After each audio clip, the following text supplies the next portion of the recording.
Rest in the Lord, only he is perfectly good. James 1:12-18. Blessed is the one who perseveres under trial, because having stood the test, that person will receive the crown of life that the Lord has promised to those who love him. When tempted, no one should say, God is tempting me, for God cannot be tempted by evil, nor does he tempt anyone. But each person is tempted when they are dragged away from their own evil desire and enticed. Then after desire has conceived, it gives birth to sin, and sin, when it is full grown, gives birth to death. Don't be deceived, my dear brothers and sisters. Every good and perfect gift is from above, coming down from the Father of heavenly lights, who does not change like shifting shadows. He chose to give us birth through the word of truth, that we might be a kind of first fruits of all that he created.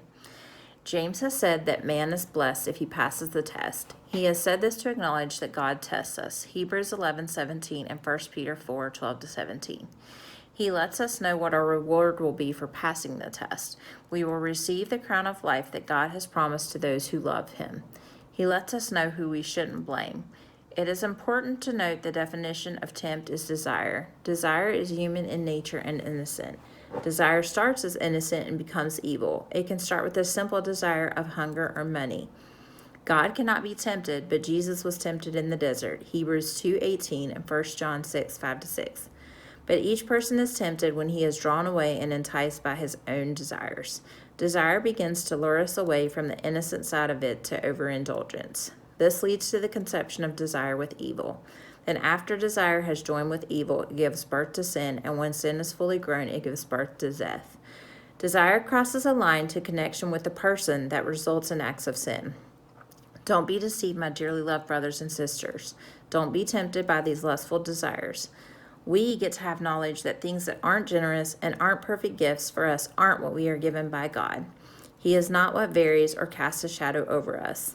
By his own choice, he gave us a new birth by the message of truth, the gospel, through his Son Jesus Christ, so that we would be one of a kind of all that he created.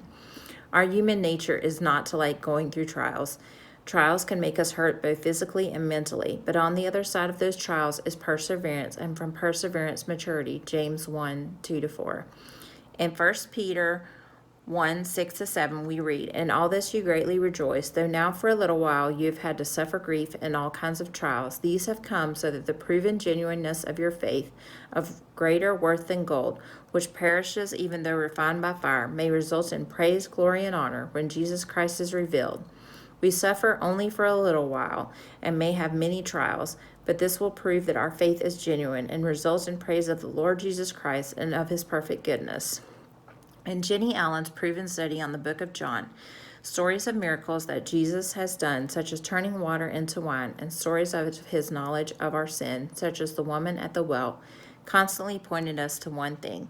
Jesus' reason for coming was to point us to him. To trust and rest in him that he is perfectly good is what we should truly desire. Jesus is constantly calling us to trust in him for salvation and shows us about how he knows us and knows our sin.